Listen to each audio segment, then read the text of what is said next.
LA를 보면은 이제 우리가 그 놀러를 가는 데가 보통 여기하고 여기예요. 그래서 딱 그 지명을 여기 두 군데를 써놨죠. 헐리우드 힐스, 산 위에 헐리우드 써 있는 거. 그 다음에 산타모니카 해변을 보통 많이들 가죠. 근데 산타모니카 해변 주변에 이제 팰리세이드에서 산불이 여기가 이제 제일 크게 난대요. 그리고 그 요 동네가 이제 그 뭡니까 이렇게 해서 그 뭐죠? 갑자기 이름이 생각이 아이언맨 영화에서 그 토니 스타크 맞죠? 아이언맨이 사는 동네가 또 여기로 설정이 돼 있고 실제로 그 동네에 이제 부잣집들 엄청 많습니다. 그래가지고 이제 산불이 난 것도 난 건데 이게 완전 시내로 들어가지는 않았거든요. 보면 이제 여기가 완전 시내 지역이고 약간 교외 지역인데 문제는 미국은 그렇습니다. 이제 우리나라도 점점 그래지고 있는데 완전 시내보다는 진짜 부자들은 다 교외로 나가서 살죠.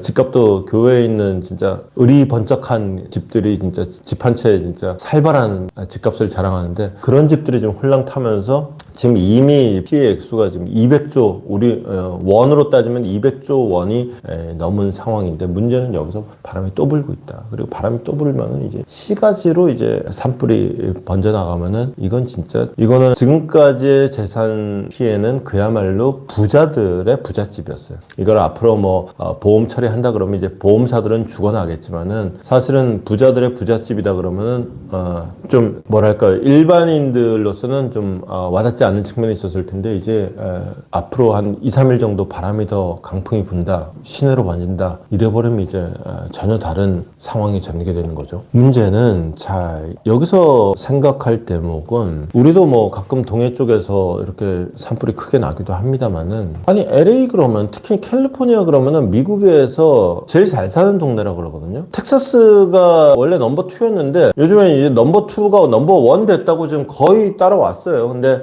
지금 뭐 제가 정확하게 최신 통계로는 지금 넘버 1이 그래서 꼈는지 어쨌는지 잘 모르겠습니다만은 어쨌거나 미국에서 제일 잘 사는 넘버 1 동네가 캘리포니아인데 여기에 이런 동네에서 왜 닷새째 산불을 못 잡냐. 더군다나 불을 끌려고 그러는데 사람도 없고 물도 없고 그러니까 지금 한 산불 끄는 사람이 이 넓은 지역에 이런 강한 산불이 나는데 산불 끄는 사람이 1,500명밖에 없고 이거 갖고는 아마 우리가 어지간한 산불 나면은 공무원 군인들 쫙 동원해가지고 투입되는 게 한 그 정도 될 거예요. 근데 이 넓은 지역에 산불이 났는데 그 정도밖에 안 되더라. 더 문제는 물도 없고 캘리포니아는 원래 물이 없어. 원래 물이 없어서 이제 취수원이 있죠. 물 공급지에서 물을 땡겨 와야 돼요. 근데 이걸 두고 지금 정치적인 논란이 생긴 거예요. 트럼프 대통령이 이제 산불 첫날부터 얘기를 했습니다. 물 보건 선언이라는 게 있는데 스멜트라는 멸종위기 물고기가 있대요. 이게 그 물 보건을 하려 그러면은 이 스멜트가 죽어서 안 된다 그러면서 게빈 뉴섬 이 캘리포니아 주지사가 그걸 반대를 한다. 그래서 지금 이 산불을 도대체 끄지도 못하고 캘리포니아가 물 부족 상태다 라고 이제 저격을 한 거예요. 그랬더니 이제 뉴섬 주지사는 야 그 물보건 선언이 뭐니? 그딴 문서는 세상에 존재하지도 않는다. 존재하지도 않는 문서에 내가 뭘 서명을 했네 마네 뭐 헛소리야. 하여튼 너는 입만 열면 헛소리야. 이러고 이제 싸우고 있단 말이에요. 이 참고로 이제 게빈 뉴섬과 트럼프의 인연은 굉장히 재밌는 게 둘이 원래 앙숙이기도 하고요. 그 다음에 게빈 뉴섬은 원래 이제 지난번에도 대선에 나오려고 했었고 다음 특히나 트럼프하고 맞짱 뜨는 걸 좋아해가지고 다음 민주당 대선 후보급으로 꼽히는 대선 후보 군 중에 한 명으로 꼽히는 사람인데 재밌는 거는 트럼프하고 또 인연이 있어요. 트럼프 아들이 트럼프 주니어죠. 트럼프 아들의 약혼녀가 있어요. 그 약혼녀가 참고로 그 뭡니까? 폭스뉴스에서 방송하던 분인데 이분이 참고로 멜라니아보다도 한 살이 많아요. 그러니까 시어머니보다도 한 살이 많은 예비 며느리인데 이분이 트럼프 주니어의 애인이 되기 전에 뉴섬 주지사의 와이프였어요. 이혼을 한 다음에 이제 살다가 이제 지금 트럼프 주니어랑 사귀고 있는 이런 상황이 되는 건데 물론 어제 헤어지고 오늘 만난 건 아니에요. 이혼한 게 2000년대 초반에 2007년인가 그래요. 뭐 하여튼 그런데 그러니까 뭐 어쨌거나 뭐 둘이 양가가 인연이 이 정도면은 없다고 할 정도가 아니라 굉장히 이렇게 인연이 깊다고 할 만한데 치고받고 엄청 싸웁니다. 그래서 제가 이거를 그냥 논란으로만 할 게 아니라 아닌 게 아니라 우리나라도 물 부족 국가 아니겠어요? 수자원에 대한 중요성은 굉장히 있어가지고 요거는 그냥 어떤 정치적으로 말싸움으로만 넘어갈 게 아니라 요건 한번 좀 따져볼 필요가 있겠다 그래서 좀 봤더니만은 아닌 게 아니라 이게 있더라고요. 캘리포니아는 원래 물이 부족해서 취수원으로부터 물을 땡겨 와야 돼요. 그래서 원래는 사실은 캘리포니아에서 취수원을 터널 2개로 이렇게 땡겨오는 계획을 세웠었대. 근데 뉴섬 주지사가 이거를 터널 2개가 아니라 1개로 줄인 거예요. 실제로 캘리포니아에서 쓸 수 있는 물이 뉴섬 주지사의 그 계획 때문에 줄어든 건 사실인 것 같더라고요. 그러니까 이게 만약에 산불 날 줄 알았냐, 캘리포니아,